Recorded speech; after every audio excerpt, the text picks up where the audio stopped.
बहुत ही प्रसिद्ध मेहमान हमारे शो पे आए हैं आज। संजय सिंह जी, नमस्कार। मेरा तो जो भी कदम है वो तेरी राह में है कि तू कहीं भी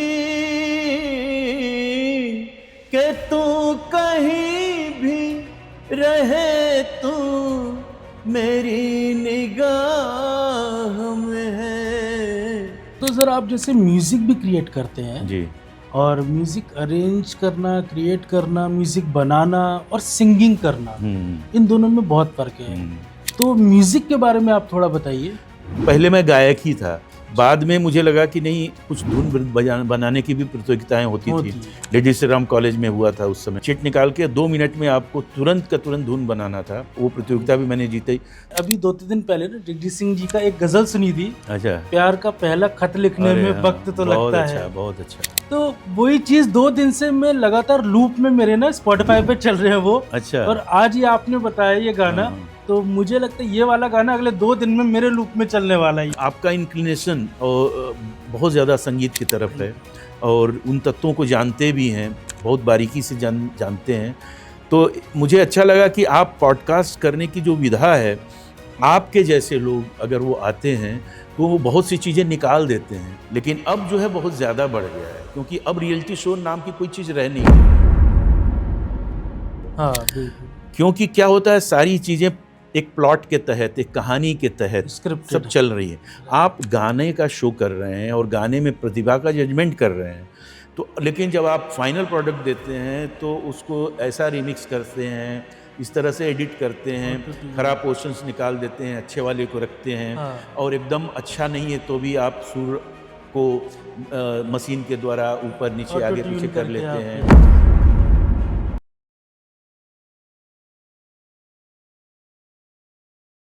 आप लोगों का फिर से स्वागत करूंगा मैं एक बहुत ही अच्छे मेहमान के साथ में, और बहुत ही एक प्रसिद्ध मेहमान हमारे शो पे आए हैं आज, जिनके बारे में मैं आपको अगर बताऊंगा कि उन्हें एक यूनिसेफ से, जो यूनिसेफ बहुत बड़ी संस्था है वर्ल्ड में जो बच्चों के लिए काम करती है, तो यूनिसेफ से उनको अवार्ड मिल चुका है। क्योंकि जो शख्स है वो म्यूजिशियन और सिंगर, जो म्यूज़िक बनाते हैं और सिंगर बहुत अच्छे हैं, तो उन्होंने जब दिव्यांग बच्चों के लिए एक गाने की प्रस्तुति करी और गाना बनाया और ख़ुद गाया, तो उससे उनको यूनिसेफ से बहुत ही अच्छा एक प्रेस्टिजियस अवार्ड मिला। वो भी मैं आपको बताऊंगा, वो अवार्ड के बारे में, वो सारी एडिट्स और वो क्लिप्स मैं आपको डालूंगा।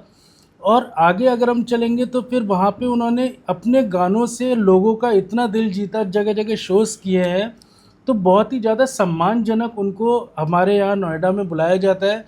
और आगे अगर हम बात करेंगे संजय सिंह जी की, संजय सिंह जी नमस्कार, आपका बहुत बहुत मुबारक हो हमारे शो में आने के लिए। नमस्कार। नमस्कार जी। तो संजय जी, आप हमको बताएंगे और हमारे व्यूवर्स को बताना चाहेंगे आपने जर्नी कैसे शुरू करी आपकी लाइफ की, और म्यूज़िक में कैसे आए आप? हाँ, तो जो यात्रा थी हमारी वो तो बहुत पहले ही शुरू हो जाती है। ओके। कहने का तात्पर्य ये है कि जब स्कूलिंग कर रहे थे तो थोड़ा बहुत ऐसा लगने लगा था कि मैं गाना गा सकता हूँ। लेकिन जब मेरा दाखिला IIT BHU बीटेक करने के लिए वहाँ पे मैं जब गया तो एक बहुत बड़ा प्लेटफॉर्म मुझे मिला। और वहाँ पे आम तौर पे बहुत सारी प्रतियोगिताएं होती थी, म्यूज़िकल शोज़ होते थे, तो उसमें पार्टिसिपेट करने का मौका मिलता था। तो लोगों का जब अप्रिसिएशन मिलने लगा तब एक कॉन्फिडेंस बिल्डिंग होता गया। फिर ये इंटर कॉलेज, इंटर यूनिवर्सिटीज़, फिर दूसरे IITs में IIT Delhi, lady Shri Ram college, ये सब जगहों पे जाना आना हुआ हम लोगों का, और वहाँ भी मैं सब प्राइजेस जीतता रहा। तो अब फिर लगा कि नहीं, कुछ तो बात है और मुझे करना चाहिए। तो मैं थोड़ा बहुत तो वहीं से शुरू कर दिया था और बीच बीच में मैं करता रहा। 1995 में या उसके बाद फिर रियलिटी शोज़ चालू हुए। उस समय दूरदर्शन ही होता था। एक आवाज़ की दुनिया नामक एक रियलिटी शो था, जिसको कि महेंद्र कपूर जी, जो कि महेंद्र कपूर जी का बहुत मशहूर शो था वो। हाँ, वो उसका मैं उसमें विजेता था। इसके अलावा बाद में फिर सोनी टीवी पे एक आता था जिसको पंकज उदास जी करते थे, उसकी एंकरिंग करते थे, तो उसमें भी मैं विजेता रहा। इसके अलावा जी टीवी पे भी अन्नू कपूर के शो में इधर उधर कई इस तरह से होने लगे। फिर मैं मुंबई चला गया, काफ़ी समय तक मुंबई में भी रहा, शोज़ किए, कॉन्सर्ट्स किए, बहुत सारे कैसेट्स, सीडीज़ और टी सीरीज से भी मेरे अच्छा हाँ जी। कैसेट्स वगैरह निकले, उस समय गाने निकले। तो अब एक तरह से अब जो है जा कर के मैं फुल टाइम एक सिंगर के रूप में अब मैं एक प्रोफेशनल सिंगर के रूप में और म्यूज़िक डायरेक्शन भी करता हूँ। और मेरी यात्रा अब तो खैर पूर्ण रूप से हो गई है। लेकिन एक जो एस्पेक्ट है जिसको मैं ज़रूर कहना चाहूँगा हाँ जी। कि मैं सोशल इशूज़ पे मैं बहुत सारे गाने बनाता हूँ, हाँ। अवेयरनेस क्रिएट करने के ओके। लिए, चाहे वो रोड एक्सीडेंट हो या फिर डिफरेंटली एबल्ड चिल्ड्रन से रिलेटेड हो, दहेज प्रथा हो, अच्छा। प्रदूषण हो, ओके। हाँ इस तरह की, डिप्रेशन है, ड्रग्स का यूसेज, अब अभी नशा मुक्ति पे मैं बना रहा हूँ, अरे वाह, बहुत ही अच्छी पर्यावरण बात पे, है। प्रदूषण पे बना रहा हूँ। जी। तो इस तरह से ये मेरे अपने इंटरेस्ट से मैं करता रहता हाँ हूँ हाँ और चाहता हूँ कि जो चीज़ें हैं लोगों तक पहुँचें। जी। उससे अगर 1% लोग या उससे भी कम लोग, एक व्यक्ति भी अगर कोई प्रभावित होता बिल्कुल। है तो मुझे लगता है कि मैं अपने इस प्रयोजन में सफल हूँ। तो आपकी जो जर्नी थी वो किस शहर से शुरू हुई थी? तो मैं तो एक बहुत छोटे शहर उत्तर प्रदेश के गाज़ीपुर से अच्छा, रहने गाज़ीपुर वाला। साइड जो पूर्वांचल हाँ, साइड में पूर्वांचल है। में है। अच्छा बनारस जी। से आप थोड़ी सी दूरी पे जाएंगे तो गाज़ीपुर का मैं रहा हूँ हाँ जी। और वहीं पे मैंने शुरुआती पढ़ाई मैंने वहीं की थी। फिर जब IIT JEE वगैरह क्लियर किया तो फिर आ गया IIT BHU में। तो बाकी पढ़ाई इसके बाद steel authority of India limited में मैं अच्छा। हाँ ज्वाइन किया। हाँ, steel authority of India limited मतलब सेंट्रल गवर्नमेंट की राइट, सबसे, सेल सबसे बड़ी हाँ सबसे पीएसयू बड़ी यहाँ यूनिट है की, वो। हाँ। तो वहाँ ज्वाइन किया और वहाँ भी गायन का कार्यक्रम थोड़ा थोड़ा होता रहा क्योंकि एक हमारा हम लोगों का एक ग्रुप भी था, जी। म्यूज़िकल ग्रुप था। तो उसके तहत भी हम बहुत जगहों पे आते जाते रहते थे, शोज़ करते रहते थे। तो थोड़ा थोड़ा तो हमेशा होता रहा, लेकिन पिछले 1 डेढ़ 2 साल से हाँ। फुल टाइम मैं यही कर रहा हूँ, म्यूज़िक ही कर रहा तो हूँ। वो ऐसा कौन सा पॉइंट था आपकी लाइफ में जिस दिन आपको लगा कि मुझे कुछ अलग हटके ज़िंदगी में ये करना है? या जैसे आपने गाना निकाला दिव्यांग बच्चों के लिए, तो मुझे लगता है कि सबसे बड़ी उपलब्धि आपके लिए वही रही होगी क्योंकि आपको बहुत सम्मान किया गया पूरे दुनिया जहाँ से आपको। तो वो एक टर्निंग पॉइंट क्या था आपकी लाइफ में कि आपने सोचा कि नहीं, मुझे अब यहाँ पे जाना है? मुझे क्या होता है कि जब इन बच्चों के साथ मैं जाता हूँ, मैं खास करके दिव्यांग बच्चों के पास और उनके बीच रहता हूँ, तो मुझे लगता है कि ये बहुत ही प्रतिभाशाली हैं। ठीक है कि हाँ, किसी बिल्कुल। वजह से किसी खास किस्म का ग्रोथ नहीं हो पाया, लेकिन वो प्रकृति ने कुछ ऐसी चीज़ें उनको दे दी है जो आम तौर पे लोगों में नहीं पाई जाती नहीं पाई है जाती। और हम इग्नोर कर देते हैं। हम उसको पढ़ने की कोशिश, जानने की कोशिश नहीं करते हैं। हाँ। अगर आप उसमें हम उस तह तक जाएंगे तो पाएंगे कि उस बच्चे में कुछ अलग ही प्रतिभा है। और जिन्होंने भी सपोर्ट किया, जिस परिवार ने, हाँ। जिस समाज ने प्रमोट किया, वो बहुत ही विलक्षण प्रतिभा के लोग हुए हैं। आपने बहुत बड़े, दुनिया के सबसे बड़े जो बहुत सारे म्यूजिशियंस का नाम आपने सुना होगा जो कान से भी बहरे हैं, कुछ तो अंधे भी रहे हैं, लेकिन उन्होंने पूरी दुनिया में ऐसा संगीत दिया है हाँ। जो आज भी सैकड़ों साल बाद भी लोग गाते हैं उसको बिल्कुल। और सुनना चाहते हैं। तो ऐसी प्रतिभाएं होती हैं। और अब तो खैर टेक्निकल और टेक्निक्स बहुत हो गए काफ़ी सारी हैं, चीज़ें पढ़ भी हैं। सकते हैं, देख भी सकते हैं। हाँ। और बहुत सारी चीज़ें हैं जो सारी एक्टिविटीज़ तो कर सकते हैं। मैं आप लोगों को बताना चाहूँगा कि जिस तरह से संजय जी ने उन बच्चों के लिए काम किया है, और आज का ये मैं पॉडकास्ट भी उन्हीं लोगों को डेडिकेट करता हूँ, और आगे मैं बहुत गौरव महसूस कर रहा हूँ कि आज मेरे शो पे इतने मशहूर कलाकार आए हैं। और ये शो मैं भी अपनी तरफ से चाहूँगा कि जितने भी लोग हैं, कुछ ना कुछ हमारे शो के माध्यम से उन बच्चों के लिए और आने वाली जो पीढ़ियाँ हैं उनको कुछ सीखने को मिले। तो मुझे लगता है आप लोग को ये शो बहुत अच्छा लगने वाला है। तो आगे मैं आपसे बात करूंगा कि आपका इंस्पिरेशन कौन है? आपने जब शुरू करा, आप इस फील्ड में आए, तो इंस्पिरेशन कौन थे आपके? देखिए, इंस्पिरेशन तो मैं जब गाना शुरू किया था उस समय केवल रेडियो का दौर था। हाँ जी। यदा कदा आपको कहीं कहीं जो साउंड मिलता था, वो पॉलीडोर और ये सब जो जी। कंपनीज का डिस्क वगैरह मिलते थे हाँ। देखने को, तो ऐसा हो जाता था कभी कभी। लेकिन आम तौर पे हम ये कहेंगे कि आकाशवाणी उस समय भी था, विविध भारती था, जी। रेडियो सिलोन था। हाँ। तो ये सब थे जहाँ से गाने हम लोग सुनते थे और वहीं से हमारी जो परिपक्वता है गाने की वो हुई। और ये कहें कि कौन लोगों ने मुझे सिखाया, तो हाँ। सिखाने के लिए तो बस वही जो हमारे गुरु, हम कह सकते हैं कि रफ़ी साहब, मन्ना डे साहब, बिल्कुल। मुकेश, किशोर कुमार, लता मंगेशकर, जी। आशा भोसले, ये लोग जो विख्यात हाँ, पार्श्व गायन में रहे। फिर बाद में जगजीत सिंह साहब जी। और गुलाम अली साहब, गुलाम मेहदी अली। हसन साहब, ये बिल्कुल। सारे लोगों को सुन सुन के हम गाना सीखा, उनकी हाँ। बारीकियां सीखी। तो शुरुआती दौर में तो मैं यही कह सकता हूँ कि यही सभी मेरे गुरु रहे हैं। लेकिन बाद में मैंने कुछ शिक्षा भी ली, हाँ। शास्त्रीय गायन की शिक्षा ली। मैं बम्बई में भी मैंने रिकॉर्डिंग टेक्निक्स की अच्छा, ओके। शिक्षा ली और शास्त्रीय संगीत की भी शिक्षा ली। लेकिन उस हद तक कि कम से कम सुर की अच्छी पहचान हो सके और समझ बढ़ सके, जी। वहाँ तक मैंने शिक्षा ली है। ओके, तो आपने रियलिटी शोज़ में भी काफ़ी काम किया है। तो हम्म, रियलिटी शो में जब आप आए, हम्म, तो वहाँ पे आपकी लाइफ कैसे एकदम से बदली? जी न्यूज़, जी मीडिया, दूरदर्शन, स्टार्स में आता है, आपने काफ़ी जगह पे शोज़ करे थे। हम्म। तो वो रियलिटी शो ने आपकी लाइफ कैसे चेंज करी? तो देखिए, रियलिटी शोज़ में लाइफ जहाँ तक चेंज होने की बात है, तो मैं उस दौर की बात कर रहा हूँ, जब 1997 96 की बात कर रहा हूँ मैं। अच्छा, उस समय ओके। रियलिटी शोज़ चालू हुए थे। हाँ जी। और वो दौर ऐसा दौर नहीं था कि बहुत सारा हल्ला हो रहा है, नहीं, शोरगुल हो बिल्कुल रहा नहीं, है बिल्कुल सही और है। लोग जी। प्रमोट कर रहे हैं हाँ, और वोटिंग हो रही है, जजेस हैं, स्टोरीज़ चल रही हैं, जी। कैसे ऑडिशन हो रहा है, कैसे दौड़ रहे हैं, ये सब चीज़ें नहीं थी। हाँ, सामान्य रूप से आपको कैसेट भेजना होता था और लाखों कैसेट जाते थे। बिल्कुल, और काफ़ी। उन कैसेट्स को सुन के अगर आपको कोई बुला दिया, अब धीरे धीरे आप पहुंच रहे हैं, फिर क्वार्टर फाइनल, सेमीफाइनल, फिर फाइनल्स, ऐसे हाँ, गति पकड़ती थी। तो ये ज़रूर था कि दूरदर्शन उस समय सिर्फ दूरदर्शन था। जी। आमतौर पे इतने सारे चैनल्स नहीं थे। हाँ, नहीं बाद में थे। धीरे धीरे चैनल आए, तो अखबारों में उस समय भी काफ़ी निकला, लोग जानने लगे मुझे। और चूंकि छोटे शहर में था, उस समय भिलाई में मैं था, तो अच्छा, लोग पहचानने लगे थे। बाहर जाते थे तो लोग पहचानते हाँ, थे। और कई शोज़ में आए तो, और भी मुंबई भी जाता था, जी। तो लोगों से तारतम, अब धीरे धीरे आपकी वो दुनिया एक अलग दिखने लग जाती है। हाँ, और आपको आपका जो इंटरेस्ट है, ऐसे लोग मिलते हैं तो आपका और इंटरेस्ट क्रिएट होता है। तो फिर मैं मुंबई शिफ्ट कर गया। तो अच्छा, 7-8 साल मैं मुंबई में रहा, बहुत सारे स्टेज शोज़ किए, रिकॉर्डिंग्स किया मैंने, और काफ़ी कुछ म्यूज़िकल एक्टिविटीज़ ओके, ओके। हुई। तो आपने जैसे अभी कुछ देर पहले नाम लिए थे काफ़ी गज़ल गायक जगजीत सिंह जी, हुँ।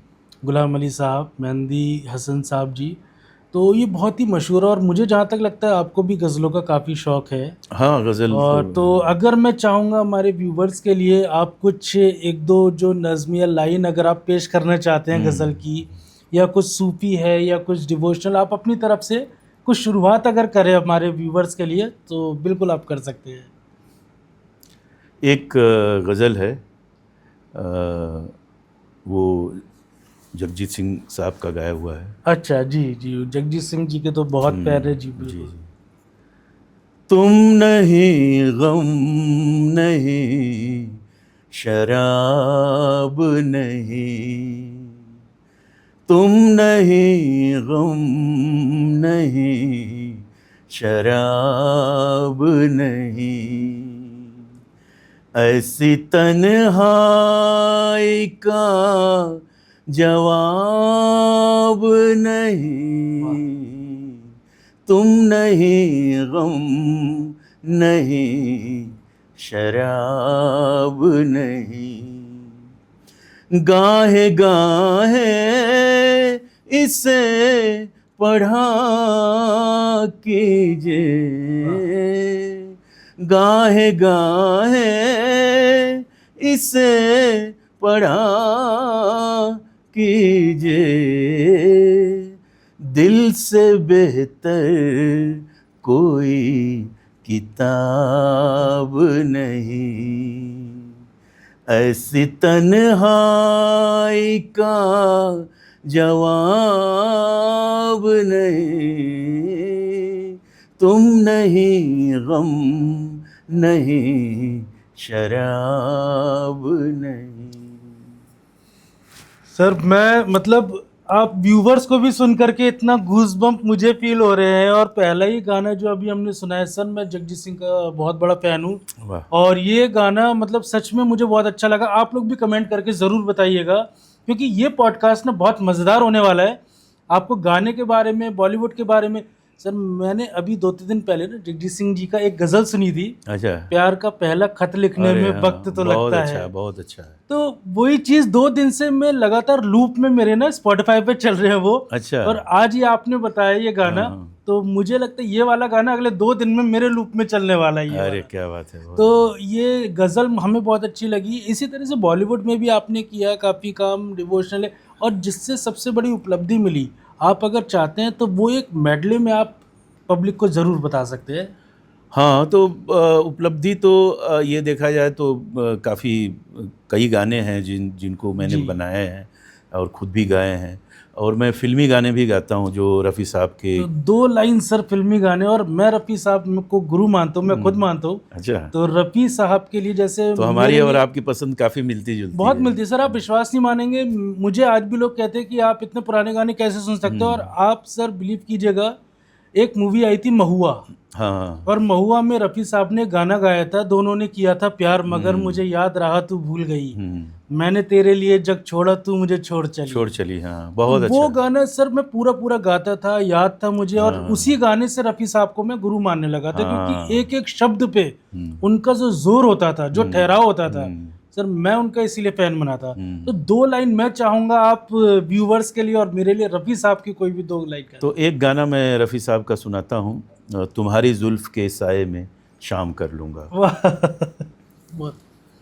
तुम्हारी जुल्फ़ के साए में शाम कर लूँगा, तुम्हारी जुल्फ़ के साए में शाम कर लूँगा, सफ़र एक उम्र का पल में तमाम कर लूँगा, नज़र मिलाई तो पूछूँगा इश्क का अंजाम, नज़र मिलाई तो पूछूँगा इश्क का अंजाम, नज़र झुकाए तो खाली सलाम कर लूँगा, तुम्हारी जुल्फ़ के साए में शाम कर लूँगा।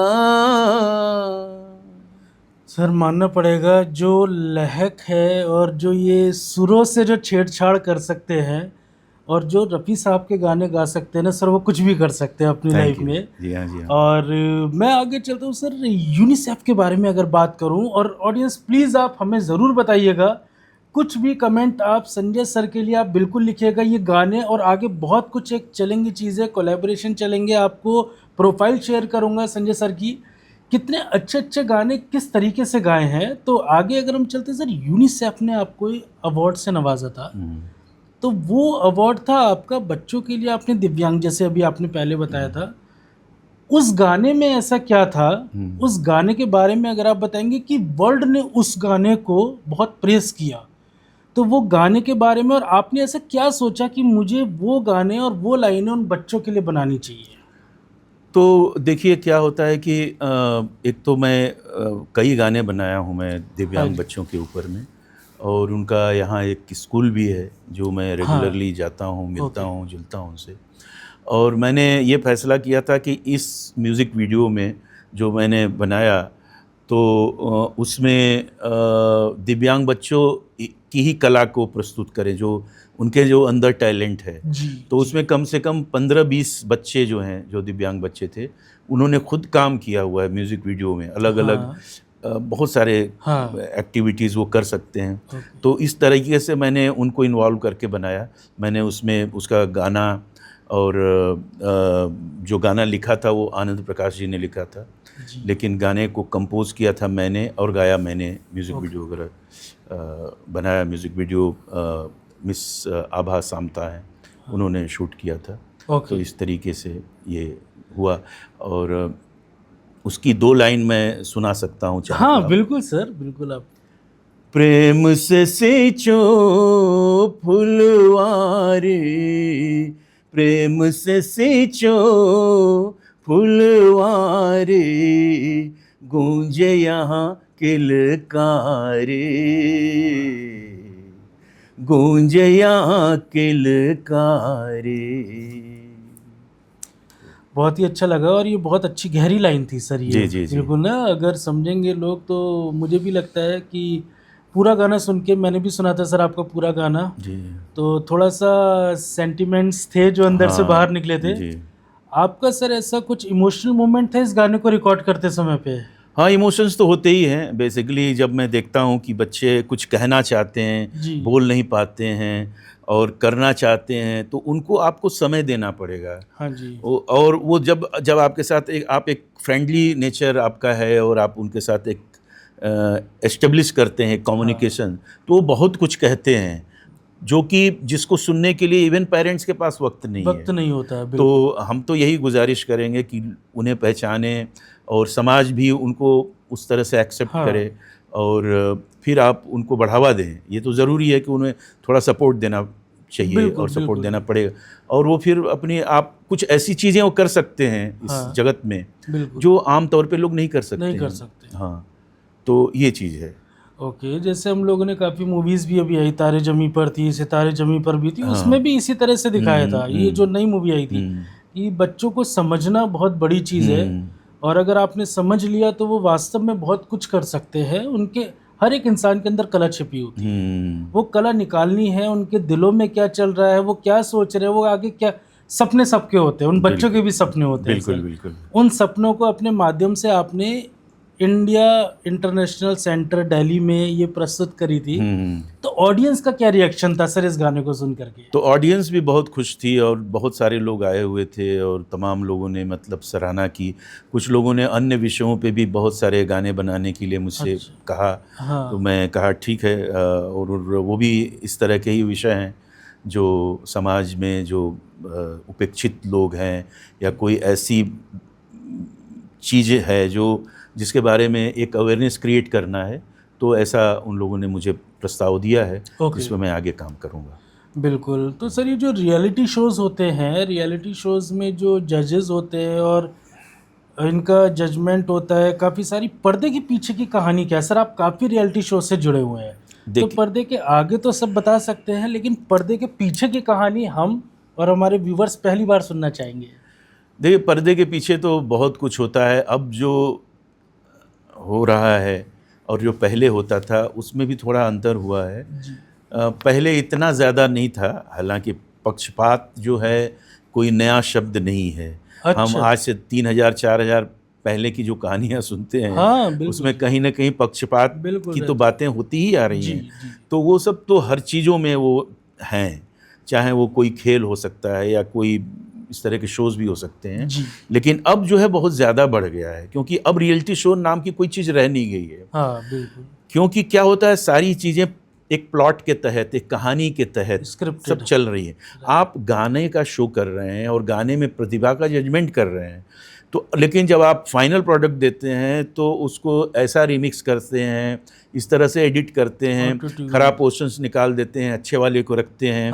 और एकदम अच्छा नहीं है तो भी आप सुर को मशीन के द्वारा ऊपर नीचे आगे पीछे कर लेते हैं। कुछ कहानियाँ बताते हैं जिससे लोग भावुक हो जाएं और उसके प्रति दया का भाव हो जाए, जबकि वो गायकी का वो प्रतियोगिता गायकी के, उसमें आपको गायकी का जजमेंट करना है। तो ये तो बहुत ज़रूरी है कि जैसे रॉ फॉर्म में जैसे रिकॉर्ड हो रहा है, बिना किसी इफ़ेक्ट के, चाहे वो इको हो, कंप्रेसर हो, या आजकल ऑटो ट्यूनिंग होती है, सब बिना लगाए प्रस्तुत करना चाहिए। और ठीक है, ये भी बहुत बड़ा एक एंटरटेनिंग हो सकता है। हाँ जी। और उसके फॉर्मेट्स अलग हो सकते हैं। तो ऐसा नहीं हो करके अब तो खैर पूरी तरह से एक प्लॉटेड चीज़ें रहती टीआरपी हैं। के लिए शायद हाँ, सब करते हैं हाँ, ये। हाँ, उसमें जजेस भी जो आते हैं वो भी अपने हिसाब से, वो भी अपनी टीआरपी, जी अपना प्रमोशन के लिए वो आते हैं, तो कुछ रह नहीं गया। इसलिए आम तौर पे जो लोग जागृत लोग हैं, वो लोग और संगीत के प्रति, जी वो लोग नहीं देखना और सुनना पसंद हाँ करते हैं बिल्कुल रियलिटी जी शोज जी को। जी। वैसे कहते थे हम लोग भी जब सारेगामापा आता था एक म्यूजिक शोज, और उसमें और इंडियन आइडल में बहुत फ़र्क है, जो मुझे भी लगता था। क्योंकि अगर एक तरफ आपके सामने काफ़ी गज़ल गायक बैठे हैं जो जज कर रहे हैं, उनका जज करने का तरीका अलग होता था। मैं सोनू निगम जी की बहुत, जो सोनू निगम जी दुनिया जानती है, उनकी बहुत ज़्यादा इज्जत इसीलिए करता हूँ कि एक एक बारीकियों से वो लोग बताते थे कि आने वाले जो कंटेस्टेंट होते थे। लेकिन आजकल के टाइम पे सिर्फ टीआरपी और उनको किस तरह से शो करा जा रहा है, तो वो चेंज होता जा रहा है देखिए, पूरा का अब पूरा तो टाइम। बताने का कोई सवाल ही नहीं उठता है ना। हाँ वो खामियां तो दिखाते ही नहीं हैं। नहीं जब दिखाते। खामियां है ही नहीं है तो बताने के लिए कुछ रह ही नहीं बिल्कुल जाता है। बिल्कुल जी। आप पुराने ज़माने में आप देखें, जिस तरह से मेहदी हसन साहब और हाँ तमाम लोग हैं, इवन जगजीत सिंह साहब, गुलाम अली साहब, लता जी, रफ़ी साहब, सब लोगों से अब भी पुराने इंटरव्यू सुनेंगे तो हाँ लोग, उन्होंने शिक्षा दी है, इन बारों में बताया। और पहले जो कॉन्सर्ट्स होते थे जी गज़ल वगैरह, ये लोग काफ़ी बातें बताते थे, कौन सा धुन है, किस तरह का राग है, उसका क्या चलन है, जी लोगों को एजुकेट करते थे। एक बहुत बड़ा प्लेटफॉर्म होता था हाँ जिसमें हाँ ये सब कम्युनिकेशन चलता रहता था, जी जी गायकी के अलावा। जी। मैंने, आपने जैसे सबसे पहले ही बताया था कि महेंद्र कपूर जी के कंसर्ट्स होते थे, लाइव कंसर्ट, उनके नाम पे भी शोज होते थे महेंद्र कपूर जी के।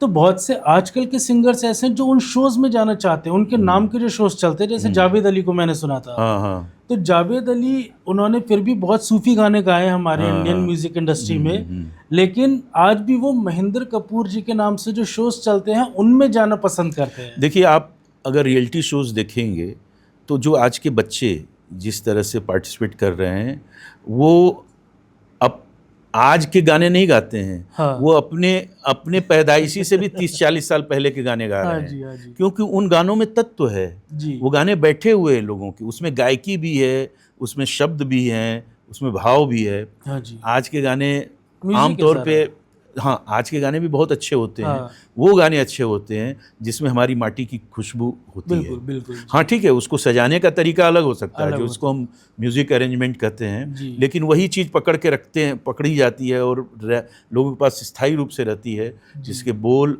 धुन और गायकी सब तीनों परफेक्ट हो। बिल्कुल सही बात है। तो सर, मैं आगे बढ़ता हूँ, आपसे एक सवाल पूछना चाहूँगा। आप इतना अच्छी प्रसिद्धि रखते हैं, तो कोई ऐसा फैन मोमेंट आपके साथ है जो थोड़ा फनी हो, आप लोगों से आकर के किसी फैन ने कहा हो ऑटोग्राफ के लिए, या कुछ भी आपको ऐसा लगता हो जो आपको याद है हमेशा? देखिए, उस समय हुआ था जब मैं आवाज़ की दुनिया में विजेता था और छोटे शहर में रहता था। दूरदर्शन एकमात्र चैनल था जी जो कि लोग देखते थे। हाँ जी तो छोटे शहर में रहने पे आपको सब लोग जान जाते हैं। बिल्कुल। और उस समय मुझे याद है कि जब मैं किसी फंक्शन वगैरह में जाता था तो लोग पहचानते थे, वो आते थे, मुझसे बात करते थे। हाँ, ऑटोग्राफ के लिए भी कई लोग आए, कई जगहों पे आए। छोटे बच्चे उस समय जो हुआ करते थे तो वो लोग आते थे, और फ़ोटो खिंचवाना, ये सब आम बातें थी उस समय में। तो ये तो हुआ है। अच्छा अच्छा। तो सर, आप जैसे म्यूज़िक भी क्रिएट करते हैं जी, और म्यूज़िक अरेंज करना, क्रिएट करना, म्यूज़िक बनाना और सिंगिंग करना, इन दोनों में बहुत फ़र्क है। तो म्यूज़िक के बारे में आप थोड़ा बताइए। देखिए, गायकी तो मुझे सबसे पहले जो मैंने शुरू किया था वो गायकी ही मैंने शुरू की थी, गाना ही शुरू किया था। बाद में मैं सीखना प्रारंभ किया। अच्छा। और आप ये कहेंगे कि कैसे, तो जो प्रतियोगिताएं मैंने जीता, हाँ उन प्रतियोगिताओं में मैं बिना सीखे गया था, और बहुत सारे जो आए थे कॉन्टेस्टेंट, वो पूरे सीख के आए हुए थे। हाँ ठीक है। और तो अब देखिए होता क्या है कि बाद में मैं सीखना ज़रूर शुरू किया जी कि कुछ जानकारी होनी चाहिए कि भाई क्या है, सुर क्या है, वो सब चीज़ें होनी। हाँ जी। तो पहले मैं गायक ही था, बाद में मुझे लगा कि नहीं, कुछ धुन बनाने की भी प्रतियोगिताएं होती थी। लेडी श्री राम कॉलेज में हुआ था उस समय। 80 पार्टिसिपेंट्स थे जिनको एक चिट निकालना था, और चिट निकाल के 2 मिनट में आपको तुरंत का तुरंत धुन बनाना था। अच्छा। उसमें मैंने जीता, वो प्रतियोगिता भी मैंने जीती।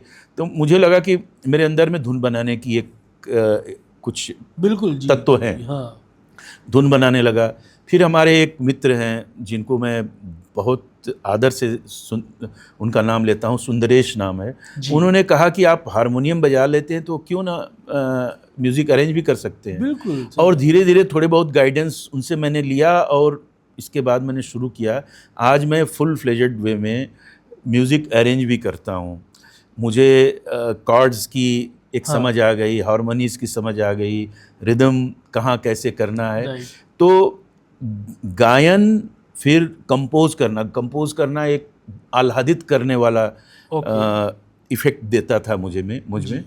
और अब अरेंजमेंट तो ऐसी चीज़ हो गई है कि इसमें तो इतनी पॉसिबिलिटीज़ हैं। जी। एक गाने को आप कैसे सजा सकते हैं, तो ये सब चीज़ें एक क्रमिक विकास होता गया इसका। फिर हाँ जी। एडिटिंग, मास्टरिंग, मिक्सिंग, ये सब चीज़ें भी थोड़े बहुत बिल्कुल। सीखने। ऑफ कोर्स जो एडिटिंग की और जो मिक्सिंग की जो प्रोफेशनलिज्म है वो एक अलग लेवल पे है, तो वहाँ भी होती है। तो इस तरह से धीरे धीरे फिर शूट भी करना है, एडिट भी करना है, तो ये सब विधाएं मैं खुद सीखता गया। अच्छा लगता है, कोई नई चीज़ सीखते हैं हाँ जी। तो अच्छा लगता है।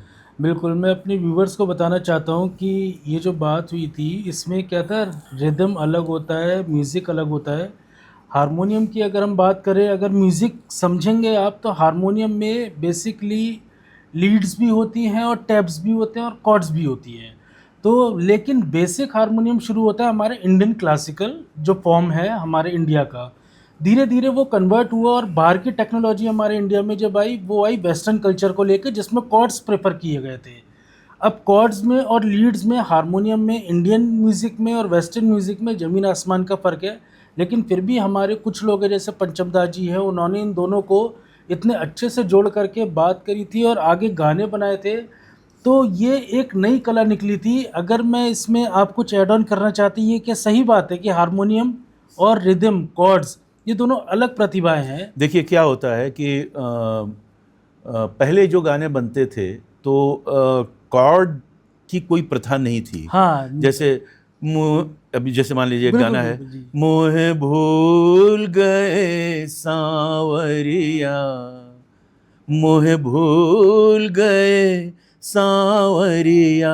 अब इसमें अब पीछे भी बजा ला रा दा रा दा दा दा रा दा दा दा दा दा दा दा रा दा दा दा। अब ऐसे ही बजता था आमतौर पे। उसको आलाप या तान बोला हाँ, जाता है। अब बाद में जो हुआ कि जो एक वेस्टर्न थोड़ा सा जी। इफेक्ट आया, और आप ये कह सकते हैं कि गोवा में चूंकि पुर्तगालीज थे, वहाँ पे चर्च कल्चर था, जी। तो वहाँ का म्यूज़िक थोड़ा वेस्टर्न म्यूज़िक आया। हाँ। जो कि इंडियन जो म्यूज़िक डायरेक्टर्स थे उन लोगों ने उन लोगों को लाया, बिल्कुल। और फिर एक गाने का एक नोट पे कैसे उसको सजाया जाए कि 3 या 5 नोट से कैसे हाँ। सजाए, उसको सपोर्ट मिले, सपोर्ट। उसको कॉर्ड बोलते हैं। बिल्कुल। तो वो जो नीचे वो 3 और नोट बनते हैं जो उसको उस सपोर्ट करते हैं, तो और खिलता है। और खिलता फिर हारमोनीज की भी बात हुई। हाँ। तो अब धीरे धीरे अब तो जाज, सिम्फनी और बहुत सारा हाँ। चीज़ें हो गई हैं, और अच्छा लगता है। बिल्कुल। म्यूज़िक का एक इतना विस्तार हो गया है। जी।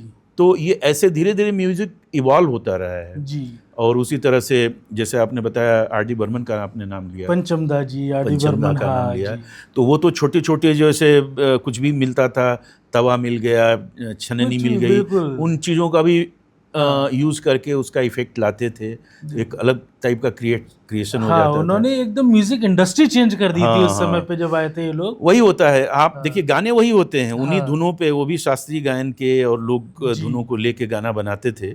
लेकिन उसकी सजावट ऐसी थी कि आज भी वो गाने जो है वो नए मालूम पड़ते हैं, क्योंकि हाँ। उसमें उस समय उन्होंने धुन, म्यूजिकल इंस्ट्रूमेंट्स, ये सब ऐसा यूज़ किया बिल्कुल। कि आज वो तरोताज़ा है।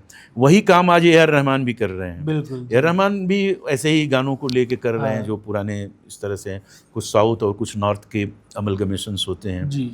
उसको लेके कर रहे हैं। लेकिन उनका जो म्यूजिक अरेंजमेंट होता है वो बहुत आगे है, बहुत आगे, माने वर्ल्ड लेवल का होता है। राइट। तो वो गाने ज़्यादा दिनों तक जीवित रहेंगे। बिल्कुल।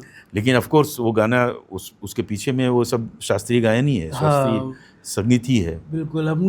मैंने भी ये चीज़ सुनी थी, आपने यार रहमान जी का नाम लिया था, और जब मैंने पढ़ा उनके बारे में तो काफ़ी म्यूजिशियंस ने बोला था उनके बारे में कि वो 1 और 2 नोट्स ऐसी यूज़ करते हैं जो कोई भी अलग म्यूजिशियन उन कॉर्ड्स के साथ गाने नहीं बना सकता। मतलब उनका खेलने का तरीका शुरू से इतना अच्छा होता है बिल्कुल रहमान जी बिल्कुल का, बिल्कुल बिल्कुल तो उसी वजह से वो एक नई जो चीज़ पेश करते हो वर्ल्ड लेवल फेमस होती है। बिल्कुल बिल्कुल तो हाँ चाहे वो सूफी हो, चाहे हमारे कितने भी उन्होंने गाने गाए, बॉलीवुड में गाए हैं, चाहे साउथ में काफ़ी गाने गाए, उन नोट्स को लेकर के कोई भी अदर म्यूजिशियन वो गाने नहीं बना सकता जो रहमान जी बनाते हैं। बिल्कुल बिल्कुल। वो कॉर्ड्स का हमेशा एक नया प्रोग्रेशन क्रिएट करते हैं जी और खुद मास्टर आदमी हैं तो नई नई चीज़ों से प्रयोग करते हैं, नई नई जी तरीकों जी। से। तो आजकल के यूथ के लिए आप क्या एडवाइस करना चाहेंगे म्यूजिक को लेके? तो संगीत को लेके तो मैं यही एडवाइस करूँगा कि पहले तो अपनी प्रतिभा को पहचानें कि आपके अंदर में गायकी के तत्व हैं क्या या संगीत के तत्व हैं क्या। अगर वो हैं तो आप सीखिए, उस विधा में अंदर तक घुसिए। आप सोशल मीडिया पे कैसे प्रसिद्ध हो जाएंगे जल्दी से जल्दी, हम्म। इसके लिए इसके पीछे मत पड़िए। अ, अंदर घुसिए, समझिए, और आपको लगता है अपना आकलन खुद करिए और आपको लगता है कि हाँ निश्चित रूप से मैं इस विधा में परिपक्व हूँ, और अन्य लोग भी जो उस विधा के महारत हैं आपको कहते हैं और आपको सलाह भी देते हैं, आप उसको मानते हैं, तो आप निश्चित रूप से आगे बढ़ सकते हैं। आपको इस फील्ड में आना चाहिए। बिल्कुल। तो सर ये जितने भी आजकल यंग जनरेशन्स हैं ये स्टेज शोज में जाते हैं, कंसर्ट में, हमारी अभी पहले भी बात हुई थी, तो टीआरपी का बहुत बड़ा रोल होता है। तो हम्म क्या, मेरा एक ही क्वेश्चन रहेगा हमेशा से कि जो वास्तव में प्रतिभा है, हम्म। जो एक्चुअल में टैलेंट है, उनको चांस मिलता है आज के टाइम पे, या फिर सिर्फ टीआरपी की वजह से वो लोग पीछे रह जाते हैं? देखिए अभी जो माहौल जो चल रहा है, जिस तरह से सोशल मीडिया पे कुछ प्लेटफॉर्म्स ऐसे हैं जो बहुत विस्तृत हैं, पूरी दुनिया में छाए हुए हैं, जी। आपको वहाँ बिना जाए हम्म। आपका काम चलेगा ही नहीं। हाँ बिल्कुल तो सर। लेकिन दिक्कत क्या है कि गायन का जहाँ तक सवाल है, म्यूज़िक का जहाँ तक सवाल है, जो उनका एल्गोरिदम होता है वो पहले किस चीज़ को पहचानता है? पहले थंबनेल को देखता है थंबनेल कि को देखते थंबनेल अच्छा होना हैं चाहिए, बिल्कुल। फिर देखता है कि हेडलाइंस क्या हैं हम्म। उनकी, फिर हैशटैग क्या है, कीवर्ड्स क्या है। जी। तो इतने सब के बाद वो गाना तो सुनता ही नहीं है, सुनते क्योंकि ही। मशीन को गाने की क्या समझ है। तो इस बेसिस पे वो गाने को, अगर किसी को थंबनेल अच्छा लगा, क्लिक कर दिया, कुछ सेकंड्स चल के देख लिया, तो एक व्यू हो जाता है। फिर ऐसे ऐसे इस अगर वो ये भी छोड़ भी देता है कि बहुत ख़राब है, तो भी तो व्यूज़ बढ़ते जा रहा है और फिर वो एल्गोरिदम अपना काम कर रहा है और फैला रहा है। तो गाने की सही पहचान नहीं हुई है।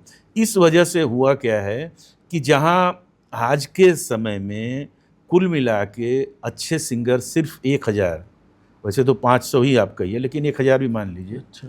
लेकिन करोड़ों सिंगर पैदा हो गए हैं, करोड़ों लोग हो गए हैं।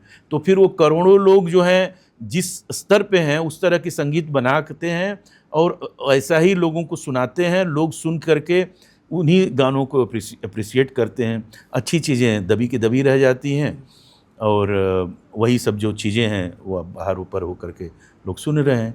तो इससे जो है ना कला का जो है क्षय हो रहा है। तो सर हम आगे बढ़ते हैं, जैसे कि आजकल रिमिक्स भी काफ़ी बन रहे हैं, पुराने गानों को लेकर के लोग नए रिमिक्स बना रहे हैं। तो जो पुरानी जितनी भी चीज़ें थी उन्हीं में ही कला थी सारी, और आजकल लगता है कि क्या नई क्रिएटिविटी ख़त्म होती जा रही है। अब जैसे मैं भी था, मैं पहले बचपन में भी काफ़ी गाने सुनता था। मेरे को एक बहुत अच्छी मूवी लगती थी, दोस्ती मूवी आई थी, यशराज चोपड़ा जी के बैनर पे थी वो, यस और yes. B are Chopra ji वहाँ पे।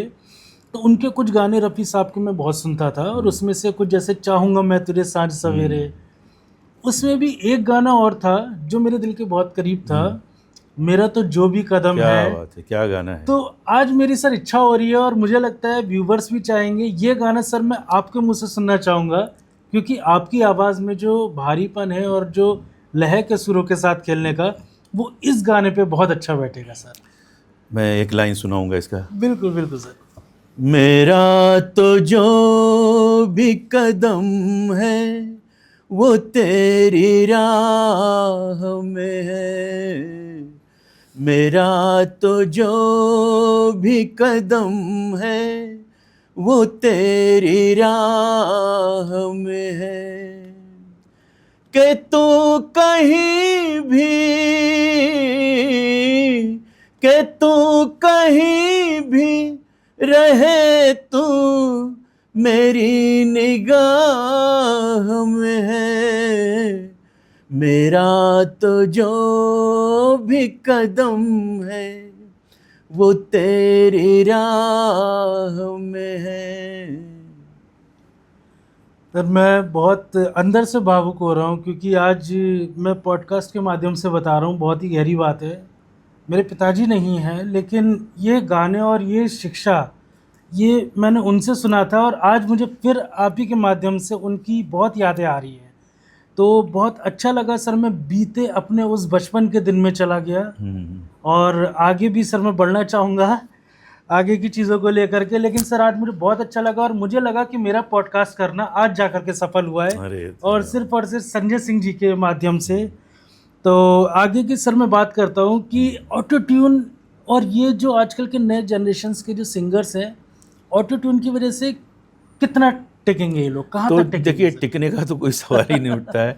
ऑटो ट्यून कर कर के और स्टूडियो को, मुझे ताज्जुब होता है, कुछ अच्छे सिंगर्स भी होते हैं बिल्कुल। और ऑटो ट्यून का इतना चलन हो गया है कि उनको भी ऑटो ट्यून डालना पड़ता है। हाँ हाँ जी। वो जो साउंड है, जहाज वाली साउंड जो साउंड आती है बिल्कुल, उसमें, जी। वो आए इसके लिए भी वो अच्छे सिंगर भी डलवाते हैं। जी। अच्छा, ऑटो ट्यून कहाँ डालना है, कहीं कहीं नहीं डालना है, इतना ज्ञानी तो वो जो रिकॉर्डिस्ट होता है, साउंड इंजीनियर, वो भी नहीं होता है। हाँ जी। और देखिए, होता क्या है कि अब तो खैर वो भी छोड़ दीजिए, आप अपनी आवाज़ दे दीजिए, हाँ। एआई तो आपके बिल्कुल आवाज़ की सर, पूरी गाने बना के, सब कुछ बना के, यही हो सब रहा है। केवल 10 सेकंड में बना के दे देगा। हाँ। तो चीज़ें हैं, लेकिन ये सब फेजेस आते रहेंगे, जाते रहेंगे। एआई भी बहुत काम नहीं कर पाएगा बहुत ज़्यादा, ठीक है। एआई की मदद तो आज बहुत बड़े बड़े म्यूज़िक डायरेक्टर्स भी ले रहे हैं, हाँ। इन कुछ हद तक लेते हैं। बिल्कुल। वो लेते ये हैं कि भाई ठीक है कि वो एक परम्यूटेशन कॉम्बिनेशन में एक ऐसा कॉम्बिनेशन दे सकता है जो आपके जहन में अभी नहीं हो। 100% रहता है, बिल्कुल, जी। लेकिन आप बहुत सी चीज़ों से ग्रसित हैं, लेकिन उसका काम, कंप्यूटर का काम तो बस इधर से उधर करना है ना, तो कोई जी। नई चीज़ दे सकता है, उसको पकड़ के आप फर्दर कोई नई चीज़ कर सकते हैं, बिल्कुल। लेकिन पूरी तरह से आप उसके ऊपर में आधारित नहीं रह सकते हैं। जी। उसी तरह से ये ऑटो ट्यून वाले लोग जो हैं, जो भी सिंगर्स हैं, वो ज़्यादा दिन ये सब चलते नहीं हैं।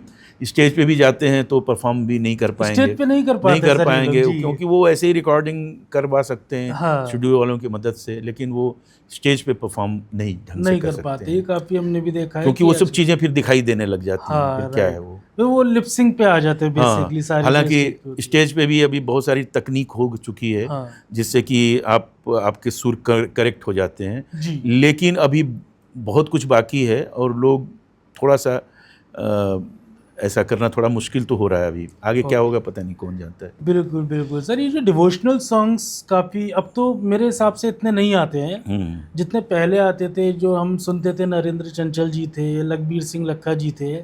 आजकल इतना वो टाइम नहीं रहा, लेकिन जो भी आते हैं, क्या आपको लगता है ये सिर्फ एक बिजनेस की तरह डिवोशनल सॉन्ग्स उतारते हैं मार्केट में, या फिर वास्तव में लोग भक्ति से सुनते हैं इनको? नहीं, मैं आपको बताऊं, अभी मैं कल एक ऐसे ही कोई यूट्यूब वगैरह पे कुछ देख रहा था, तो क्या होता है कि कुछ वेस्टर्न सिंगर्स जो कुछ मतलब कि म्यूज़िक ऐसा है, रॉक म्यूज़िक जो बड़ा फेमस है, उस पे वो गाने बनाते हैं भजन को और गा रहे हैं, और उसको भजन को रॉक वाली स्टाइल में पेश भी कर रहे हैं। हाँ। देखिए क्या होता है, ये विधाएं जो हैं फिक्स है। गज़ल का एक अपना चलन है, भजन गायकी का एक चलन है, हाँ। कव्वाली का एक चलन है। बिल्कुल। तो ये सारे गायकी जो है इनके अपने जो चलन है उस विधा में रहती है। थोड़े बहुत का एक्सपेरिमेंट आप कर सकते हैं, लेकिन उठा के पूरा भजन और पूरे रॉक गाने की तरह से आप प्रस्तुत करेंगे तो वो अच्छा नहीं है। आप उसमें बहुत गुंजाइश है, उसी को आप ऐसा कर सकते, क्योंकि भजन का जब सवाल आता है ना, तो वो फील नहीं आता है। आप जो डिवाइन से कनेक्ट करने के लिए जो जिस तरह का आप परिवेश और जो सोच रखे हुए हैं जहन में जी, उससे उसी तरह के स्टाइल को आप कनेक्ट कर पाओगे। ये चीज़ें बंधी हुई हैं। हाँ, राइट। वो एक माहौल क्रिएट करते थे। हाँ, आप एक्सपेरिमेंट करिए, बहुत सारे कर सकते हैं, लेकिन ऐसा मत बदल दीजिए कि एकदम से लगे कि भजन हो रहा है और गाना हम कोई और क्लब के लिए गा रहे हैं। जी। तो क्लब का गाना के लिए आप जब गाएंगे तो क्लब आपके दिमाग में घूमता रहेगा, फिर ईश्वर कहीं और चले जाएंगे, ईश्वर से आप बहुत दूर चले जाएंगे। राइट राइट सर, जैसे आजकल भी हम देखते हैं काफ़ी, हम नुसरत फतेह अली खान जी को, तो वो एक माहौल क्रिएट करते थे जब वो अपनी कव्वालियाँ गाते थे बैठ करके। बट आज उन्हीं की पूरी कव्वालियों को रिमिक्स में उतार दिया है मार्केट में। और अब लोग कनेक्ट कर रहे हैं, लेकिन वो नहीं जानते थे कि पहले लोग उनके एक एक शब्द को, एक एक लाइन को वो 7 बार अलग अलग सुरों से जोड़ते थे। आज के जो टाइम में जो लोग चेंजेस कर रहे हैं, जो रिमिक्स बना रहे हैं, वो उनके एक ही सुर को एक ही बार में लेके मार्केट में 7 मिनट का गाना 2 मिनट में उतार देते हैं। तो वो माहौल होता है, वो चीज़ें लोग रिलेट करते हैं, सोचते हैं, जो लोग समझेंगे वहाँ पे चीज़ों को जा करके। और मैं सर आपसे कहना चाहूँगा, हमारे साथ में काफ़ी कुछ लोग जो कैमरा हमारी टीम है, तो मैं आप लोगों से पूछना चाहूँगा, कुछ आप लोगों के ऐसे सवाल हैं जो संजय सर से पूछना चाहते हैं, कुछ ऐसा गाना जो आप लोग चाहते हैं कि नहीं सर की आवाज़ में वो गाना नया बहुत अच्छा लगेगा, तो आप पूछिए, आज आप लोगों को मौका है। वो सवाल पूछते, वही सवाल पूछ दीजिए जो आप पूछे। तो मेरा सवाल ये है कि अगर जैसे कि आजकल के गानों पे रिमिक्स, आजकल के गाने रिमिक्स बना रहे हैं पुराने गानों के, और वो गाना पुराने गानों से सुनने में, साउंड में अच्छा लग रहा है, तो ओरिजिनलिटी के मामले में कह लो या फिर साउंड्स के मामले में कह लो, कौन सा बेटर माना जाएगा हर एस्पेक्ट्स में, पुराना गाना या नया गाना? बहुत अच्छा सवाल आपका है। देखिए ऐसा है, पुराने जो गाने में जो साउंड ट्रैक होते थे, उस समय इतना स्टूडियोफोनिक साउंड नहीं, 7.8.5, 8.2, बहुत सारे डॉल्बी और ये सब आजकल है, तो वो चीज़ें उस समय नहीं थी। एक माइक पे, तो उस समय तो ऐसा भी था कि एक ही माइक पे गाना भी गा रहा है, म्यूजिशियंस भी एक ही माइक पे है, तबला वाले को बजाना है तो दौड़ के आता था और लटका करके गर्दन में तबला बजाता था, उस एक माइक से सारा काम होता था। अब टेक्नोलॉजी एकदम बदल गई है। जहाँ तक सुनने का सवाल है, म्यूज़िक का जहाँ तक सवाल है, तो आज की तरफ, आज की जो साउंड है वो हो सकता है कि आज बेटर साउंड करे, ठीक है, कुछ कुछ ऐसे मास्टरपीस बजे हुए हैं म्यूज़िक, चाहे वो गिटार के हों, चाहे वो सेक्सोफोन के हों, और चाहे सितार के हों, वो शायद ना क्रिएट हो पाए, लेकिन साउंड की क्लैरिटी के मामले में वो अच्छा हो सकता है। इवन अरेंजमेंट के मामले में आज अच्छा हो सकता है, और उसको लेकिन करने वाला अच्छा होना चाहिए, वो गाने वाला भी अच्छा होना चाहिए। मैं ये हमेशा कहता हूँ कि आप किसी का एक का नाम ले सकता हूँ मैं, किसी भी एक गायक, पार्श्व गायन का नाम, गायक का, कि आप मुकेश के तरह से कभी भी नहीं गा सकते हैं, लेकिन मुकेश से अच्छा गा सकते हैं आप। मुकेश ने जो गाया है वो ऐसा आप नहीं गा सकते हैं, क्योंकि उन्होंने ही गाया हुआ है, उससे अच्छा गाया जा सकता है। ऐसा नहीं है कि वो उससे अच्छा नहीं गाया जाता है। तो आज जो चीज़ें रिक्रिएट हो रही हैं उससे अच्छी बन सकती हैं, पूरी गुंजाइश है उसमें, चाहे वो सिंगिंग के मामले में हो, चाहे म्यूज़िक के मामले में हो, ओवरऑल प्रोडक्शन के मामले में अच्छा बन सकता है। और मैं तो ये भी कह सकता हूँ कि वीडियो के मामले में, पहले जो फिल्मों में फिल्मांकन होता था, नेचुरली आज का जो टेक्नोलॉजी अच्छा हो सकता है, लेकिन वैसा हो रहा है क्या, ये है। हो सकता है कि इक्के दुक्के 10,000 में इक्के दुक्के कुछ अच्छी चीज़ें आ जाती हैं, लेकिन बाकी सब वैसे ही रहते हैं। तो ये होता है तो बहुत इसका स्वागत होना चाहिए। बिल्कुल बिल्कुल, काफ़ी प्रतिभाएं हैं आज के टाइम पे, जो नए लोग हैं काफ़ी अच्छा कर भी रहे हैं वो लोग, क्योंकि क्रिएट भी वो कर रहे हैं, म्यूजिक कंपोज अच्छा कर रहे हैं, तो लिरिक्स उसका भी अच्छे स्वागत, लिख रहे हैं सर काफ़ी। और वो कंपनी जिनके पास राइट्स हैं आज की तारीख में, वो भी इस चीज़ को बढ़ावा दे रही हैं, क्योंकि अल्टीमेटली वो आज से 50 साल पुरानी जो चीज़ है वो लोग सुन तो रहे हैं ना, क्योंकि अच्छी है तो सुन रहे हैं, उसको नए ढंग से पेश करके सुन रहे हैं, और उसको नए ढंग से सजा के सुन रहे हैं। अच्छा होना चाहिए, अच्छी होती है कोई भी चीज़, क्योंकि सारी चीज़ें प्रोग्रेसिवली बढ़ती गई हैं। जो गाने का स्टाइल आज से 100 साल पहले था, वो सारे गाने आज बहुत उसका रूप चलन बदल चुका है, तो क्यों ना इसमें भी हो, लेकिन चीज़ें अच्छी नहीं निकल के होनी चाहिए। बिल्कुल, उसमें भाव, उसमें सुर, उसमें संगीत, सब कुछ अच्छा होना चाहिए। बिल्कुल, मुझे लगता है सवाल का जवाब मिल गया होगा आपको। तो सर, जैसे आजकल की जनरेशन भी हमारा ये पॉडकास्ट देखती है, और सबसे ज़्यादा जनरेशन वही है जो 25 से लेकर के, मेरे जो एनालिटिक्स है, तो जो एज ग्रुप है 25 से लेकर 35 तक की जो एज ग्रुप है, 35 साल तक के, वो लोग ज़्यादा देखते हैं। तो वो आजकल की जनरेशन है, और आप भी काफ़ी, मैंने देखा कि आपकी पोर्टफोलियो पे, प्रोफाइल पे भी नए गानों को भी आपने काफ़ी गा के सुनाया है। तो कुछ अगर मैं चाहता हूँ कि आप जनरेशन के लिए नए गाने या कुछ बॉलीवुड के आज के, जैसे आपने गज़लें और रफ़ी साहब को बहुत अच्छे से गाया था, तो उन लोगों के लिए कुछ अगर आप गा सकते हैं तो बिल्कुल आप बताइए। एक है गाना है, तो हाँ जी, उसको मैं गाता हूँ, बट जितना। एक कुड़ी जिदाना मोहब्बत गुम है, गुम है, गुम है, ओ साध मुरादी सोहनी फबत गुम है गुम है गुम है। सूरत ओस दी परियां वर्गी सीरत दीवो मरियम लग दी। हंसती है ता फूल झड़ देने तुर दी है तो गजल है लग दी।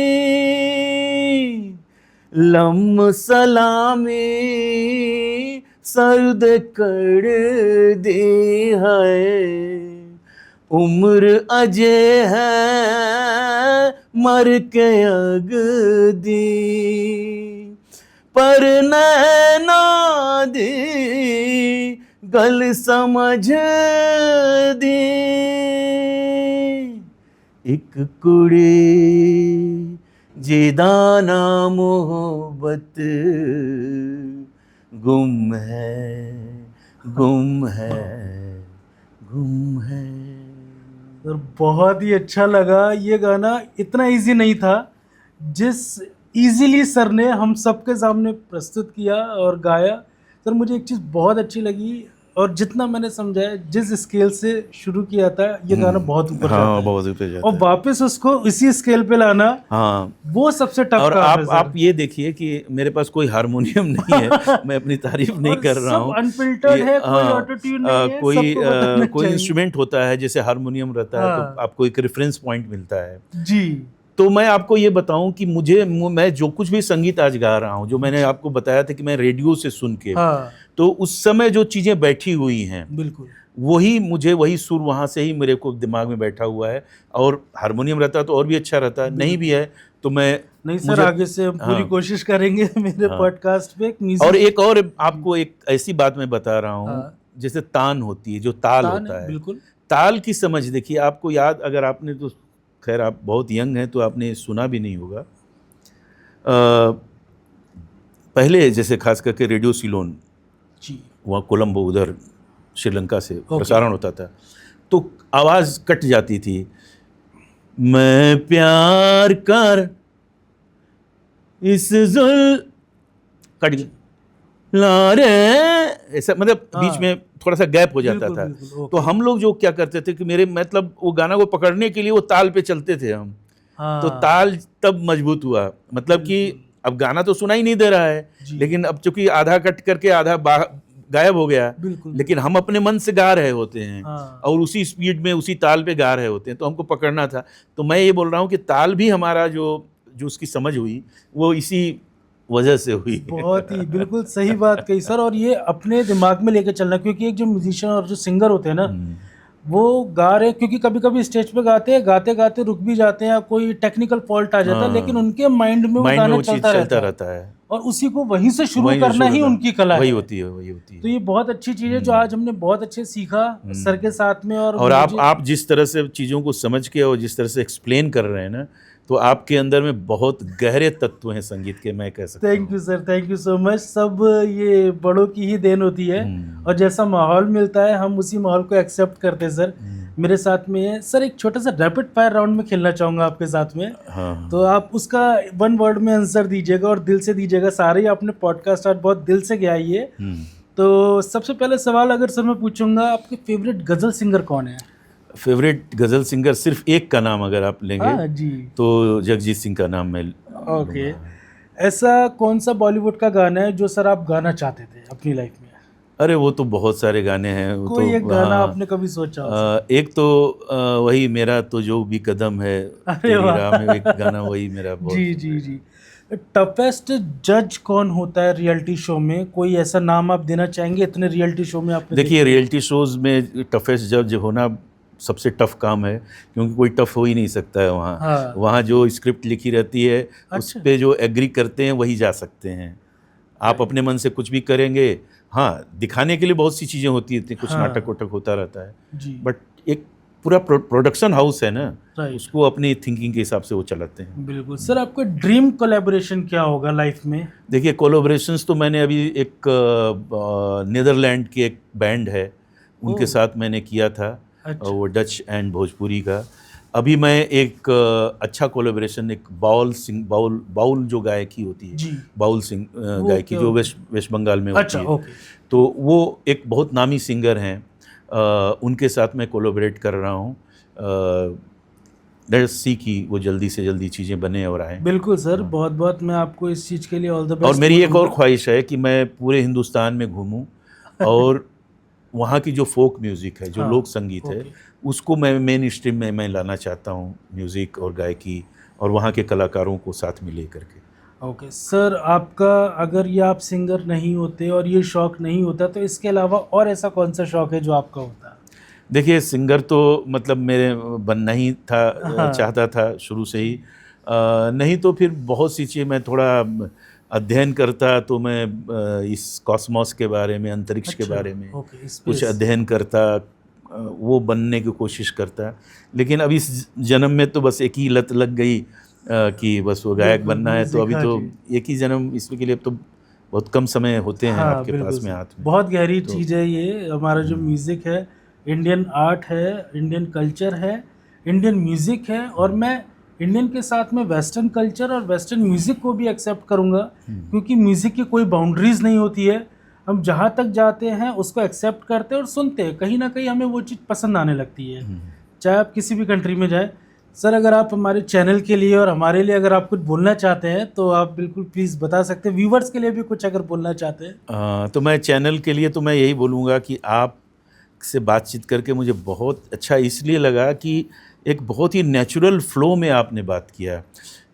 हर बात कोई ऐसा नहीं था कि कोई चीज़ रट के आए हो, सोच के आए हो कि ऐसा करना है, और बहुत अच्छे से कनेक्ट कर पा रहे थे, क्योंकि आपका इंक्लिनेशन और बहुत ज़्यादा संगीत की तरफ है, और उन तत्वों को जानते भी हैं, बहुत बारीकी से जानते हैं। तो मुझे अच्छा लगा कि आप पॉडकास्ट करने की जो विधा है, आपके जैसे लोग अगर वो आते हैं तो वो बहुत सी चीज़ें निकाल देते हैं। आपकी वो बात जो थी रफ़ी साहब के बारे में जो बात की आपने, मैं और अपने पिताजी, मेरे अंदर भी वो एक इमोशनल एक फील आ चुका था। तो वही होता है कि जब आप इतने नेचुरल हो जाते हैं किसी भी चीज़ पे बात करते करते कि आपका स्व जो जब आ जाता है, तो दूसरा जो आपके सामने जो बैठा हुआ है वो भी एकदम पूरे खुल के आ जाता है। यही सबसे बड़ी विशेषता होती है जो आप में है। और आप सब लोग जो हैं, आपने इतना अच्छा सवाल पूछा जो कि मेरे मन में बहुत समय से चलता रहा है। मैं हमेशा सोचता हूँ कि यार कोई चीज़ जब अच्छी बन सकती है, उससे अच्छी बन सकती है, तो वो भी क्यों ना आए। तो उसका सवाल आपने बहुत अच्छा सवाल किया, और आपको बहुत बहुत धन्यवाद इसके लिए। आप सब लोग बहुत अच्छा काम कर रहे हैं, शुभकामनाएं मेरी। तो आप लोग बताइएगा, मैं संजय सर की प्रोफाइल अपने डिस्क्रिप्शन में डाल दूंगा, और ज़रूर बताइएगा कोई भी आपका क्वेश्चन हो म्यूज़िक से जुड़ा हुआ, या फिर कोई भी जीवन में आपको कठिनाई कुछ भी लगता हो, तो आप ज़रूर हमारे पॉडकास्ट के डिस्क्रिप्शन पर डाल सकते हैं। और कुछ भी आपका क्वेश्चन इससे जुड़ा, म्यूज़िक है, आर्ट है, न्यू जनरेशन है, तो संजय सर जी बिल्कुल आपको जवाब देंगे। कॉन्टैक्ट डिटेल्स भी डाल दूंगा, और मैं फिर से आपके लिए एक नए गेस्ट के साथ में अगले वीक में आने वाला हूं, और बहुत ही मज़ा आने वाला है आपको फिर अगले एपिसोड में। थैंक यू संजय सर जी। नमस्कार।